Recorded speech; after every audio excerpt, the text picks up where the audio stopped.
Howdy, howdy, howdy, folks. Today we are going to be talking about the different variants of the Drake Cutlass series. Yeah, I'm super excited to make this video. I love the Cutlass. I think it's probably the most value-driven ship in the entire game. There's just so much you can do with them. But we'll get to all that in a minute. First, let's knock out our house cleaning. So, some of the upcoming projects I'm working on. I've got a single seat fighter comparison video. That's going to take a while because there's a lot of them. But I am working on it. And I've got some other ship variant comparison / buyer guide videos in the works. I'm working on a 319 Prospector mining guide. And I'm also working on a secret project, and I have another clue for you. The second to last letter in the type of videos they will be is M. Alright, well, that's all the house cleaning stuff, I guess. Well, I would like to add, hey, hit that like and subscribe button.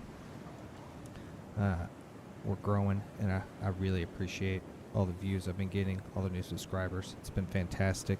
One of the notes I'm getting a lot is I don't say the like and subscribe stuff enough. I don't really want to jam that down anyone's throat, though. Alright, well, let's dig in. So, there are 4 variants to the Drake Cutlass series. Sorry for it being dark, but it's really hard to do these comparison videos anywhere but the lake at New Babbage. And thanks to day-night cycle, I mean, it's going to be another hour before daylight breaks. So they're pretty well lit up, though, on their own. We're going to start with the Cutlass Black. Now, this is one of the ships you can get in a starter pack. I actually have a starter pack breakdown of this ship, if you'd like to go watch that. The starter pack for this costs $115. The standalone ship is $100 US, and it is rentable. It's the only variant of the Cutlass that's rentable. Next up, we have the Cutlass Red, which retails for $135. It's normally not limited availability, but periodically available. So Invictus Week, the Drake days, start here in about an hour and a half, and it should be on sale then. Next up, we have the Cutlass Blue, which is a pretty big price jump. It's up to $175 US for the ship, and just like the Red, it is that limited time availability, so it'll be open same time as the Red later today.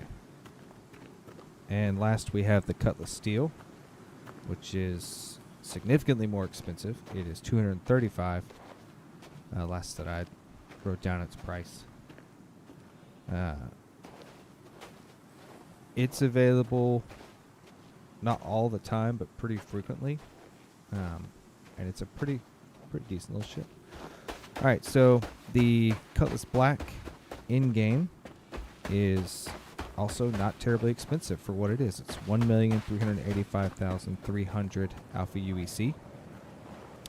The Cutlass Red is 1,810,500 Alpha UEC. The Blue is the most expensive in game. It is 2,493,500 Alpha UEC, and the Steel, it comes in as the cheapest in game at 1,355,300 Alpha UEC. The stats are a little all over the place. The HP for the Black and the Steel, the hull HP clocks in at 32,120. The Red is the weakest hull at 30,920. The Blue has the strongest hull at 33,170. They all have the same shield HP out of the box at 9,000. DPS is also kind of all over the place. The Cutlass Black stock DPS 1,733. It shares that with the Cutlass Steel. The Cutlass Red clocks in at 612. And the Cutlass Blue clocks in at 1,551. As all these stats have been flopped around except for the shields, the SCM speeds are also kind of all over the place. The Black has a SCM speed of 165. The Red at 183. The Blue at 190. No, 198. And the Steel has the lowest at 150.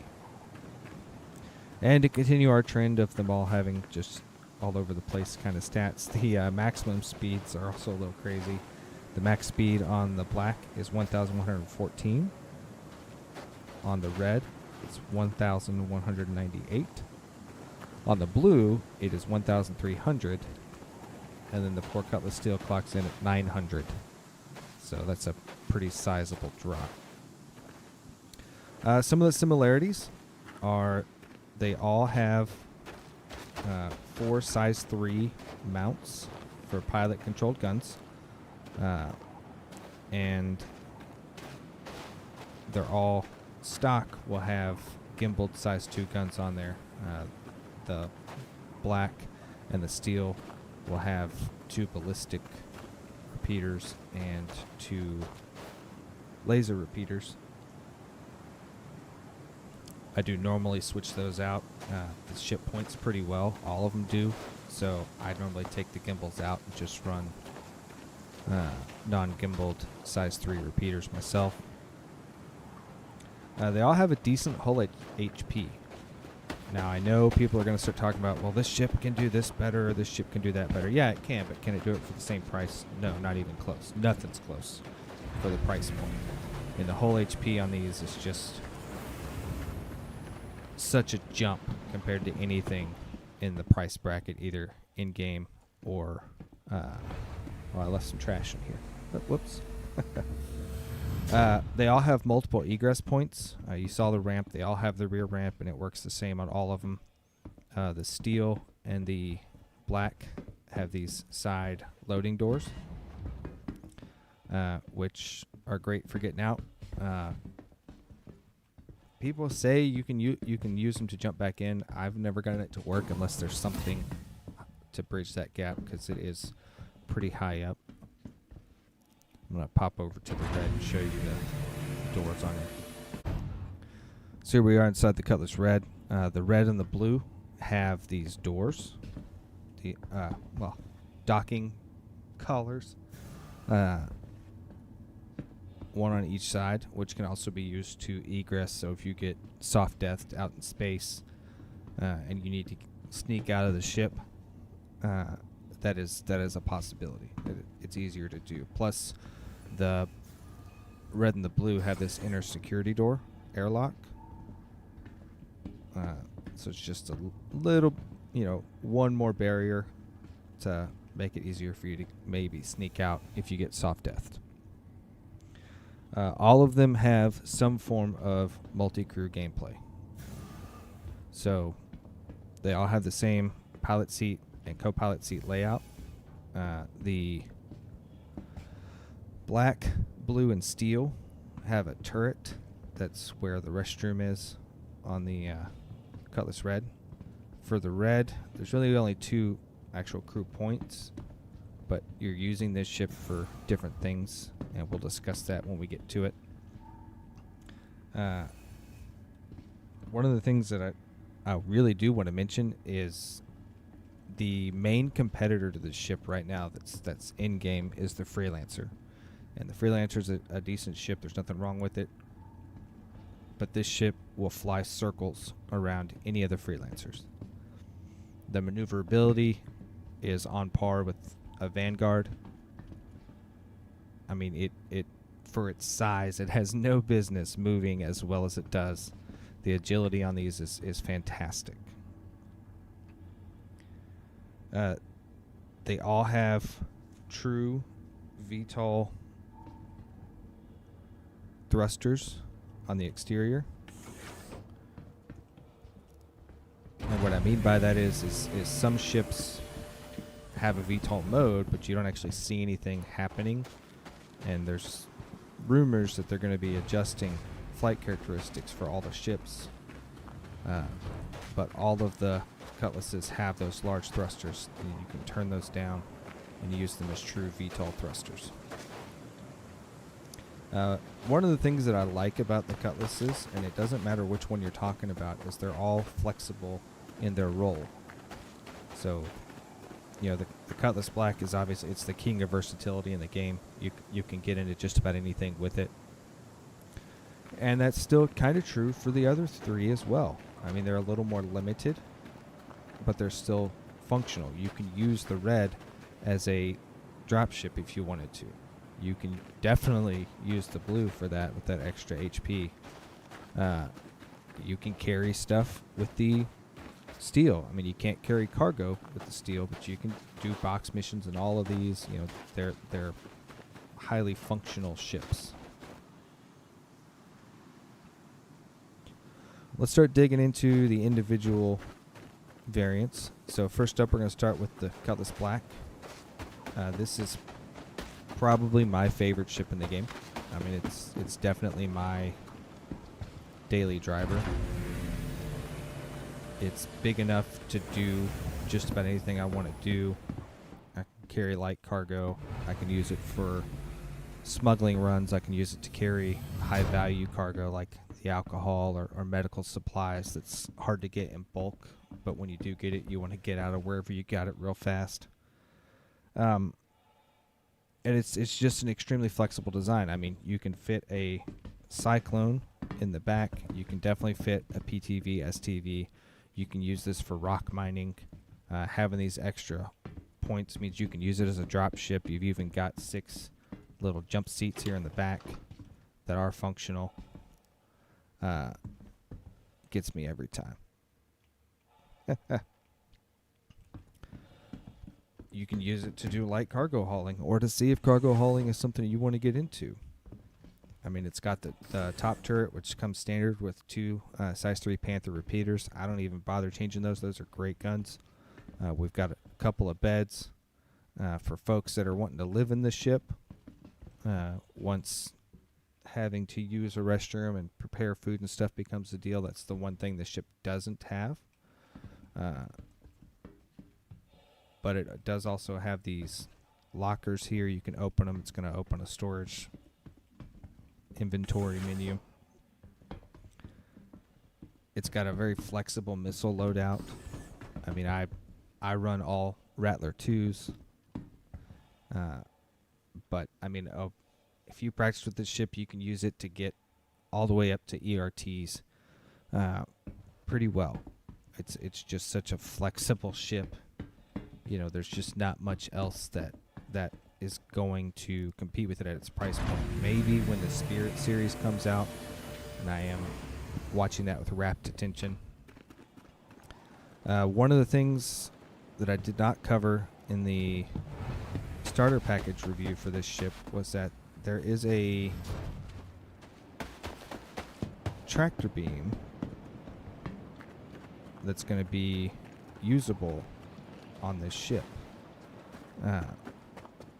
which is kind of neat because, you know, the whole like in-game lore behind this ship is that it's the most common pirate ship, and that's really going to be an option once that tractor beam comes in, because you can just grab cargo and throw it into your bay and then leave.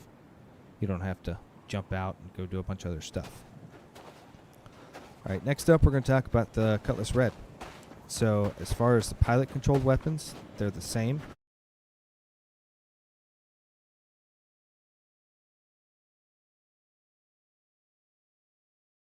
As the Cutlass Black.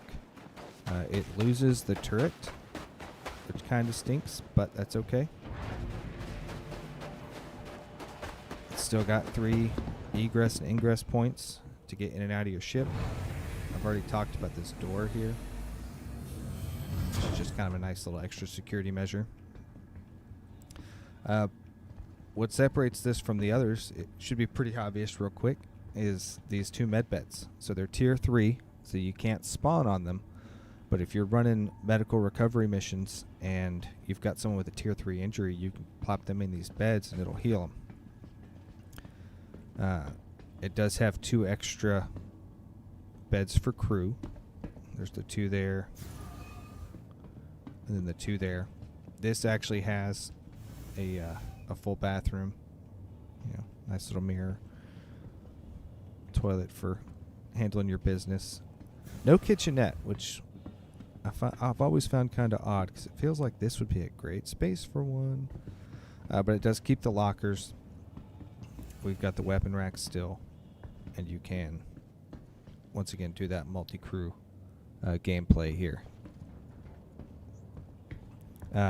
One thing I want to show you folks, because I love it, and I know it's a minor thing, but it's just such a neat little detail, is when you turn the lights on, you get the ambulance siren lights, which I just like. I like it.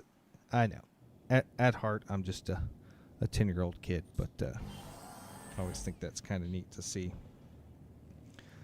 You can still fit a PTV in this back area behind the airlock.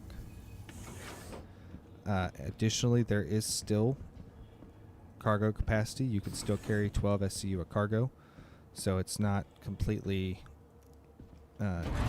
useless in that regard. Let's go peek at the Cutlass Blue. So the Blue gets its turret back. Keeps the same docking collar system that the Red has. It has the same rear area that the Red has as well, so you can still fit a PTV in here. You can fit 12 SCU of cargo, not at the same time. Instead of the med beds, we get these prisoner pods. And there are 12 of them. And once actually capturing your bounty comes into play, these are going to be pretty important.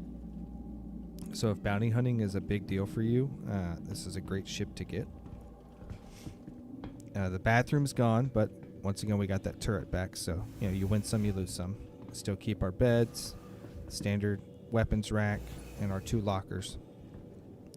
Where this ship really separates itself from its competitors is not only is it a decent fighter, it has a quantum disruption weapon. So you can pull your bounty out of quantum to make that grab. And like the Cutlass Red, it has cool lights too.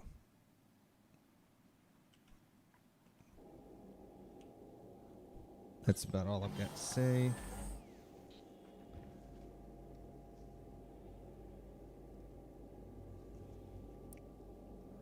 I like to think of the Cutlass Blue as a mantis that can actually fight once it pulls its target out. It's not reliant on having a couple of other ships around to provide fire support. It can handle that on its own.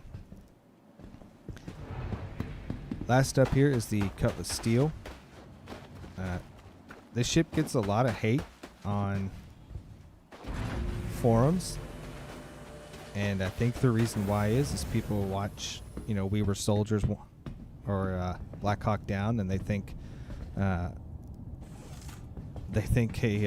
dropship should operate a certain way, and that's just not reality. A dropship shouldn't be flying in solo. A dropship should have gunships that are providing support. And if you're doing that in tandem, this becomes an amazing dropship. I mean, there's obviously the seats, so you can carry a large contingent of troops to drop. Aside from just that, while you're dropping them, you can actually provide fire support. There are 5 gun stations on this ship, and they each have a Scorpion on it, so you can keep those heads down while you're making your drop. It gets the same doors that the Cutlass Black has on the side. This cannot carry cargo. And yes, you can fit a PTV in here, but if you do, you're going to lose 6 seats. So it's really up to you. Is the Valkyrie probably a better drop ship? Yes. But the Valkyrie also costs significantly more in-game, and it's significantly more expensive on RSI. You get the regular turret back that you have in the black and the blue, but you also get a rear turret that is remote that can be operated by your co-pilot. We keep our weapons lockers, we keep our regular lockers, and of course the bathroom's gone. But the 2 beds are still there. This is not a bad drop ship. Personally, if I were to have to choose between this and the Vanguard Hoplite, I would choose this, not just for cost, but because you can just do more actual dropship things. I think of the Hoplite like a little bird. This is definitely a Blackhawk. This is something you can fly on in, drop your dudes. If you've got air support, you can stay on station a bit longer. This is a very misunderstood ship. All right, so some of my personal opinions on the Cutlass series. The Cutlass Black is by far the most versatile ship in the game. I mean, I don't think anything comes close to it in terms of its versatility, its functional capabilities within that versatility, because it does everything well. I mean, the only things you can't do with it are the things that require actual specialized ships like mining and salvage. And that's not even getting into the price point. I mean, the price point for it's $100, and nothing else comes close to that. If you're thinking about trying out the Cutlass series, rent a Cutlass Black. They all fly pretty similar. I mean, the SCMs are a little bit different, and the max speeds are all a little bit different, but the Black is right in the middle for most of that. So it's a really great way to see. I mean, they all handle pretty similar. So if you like the way it handles, the Black is just a great ship. And once we get to the more specialized versions, much like the Black, they perform their role well. Now, like I've said in pretty much every one of these videos I've done, are there other ships that might perform those roles a little better? Absolutely. But for the cost, nothing's going to come close. I don't think there's a better interdiction ship than the Cutlass Blue.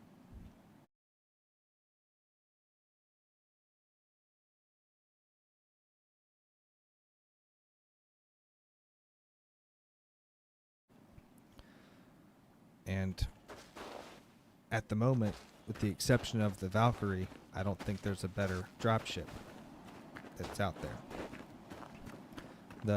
Well, honestly, I don't think there's a better medical ship. I think the Pisces is decent, the C8R, but it's so fragile. You know, you're leaning on other ships once again. I do fully believe that the Cutlass Black or any of the Cutlasses are a great second or third ship, especially if you're newer and you're really looking to do that first big step up in size from starter ships or fighters.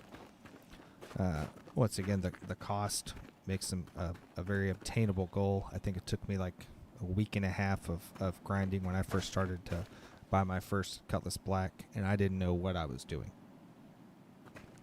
They're just great little ships. This has been my ship buyer's guide for the Drake Cutlass series.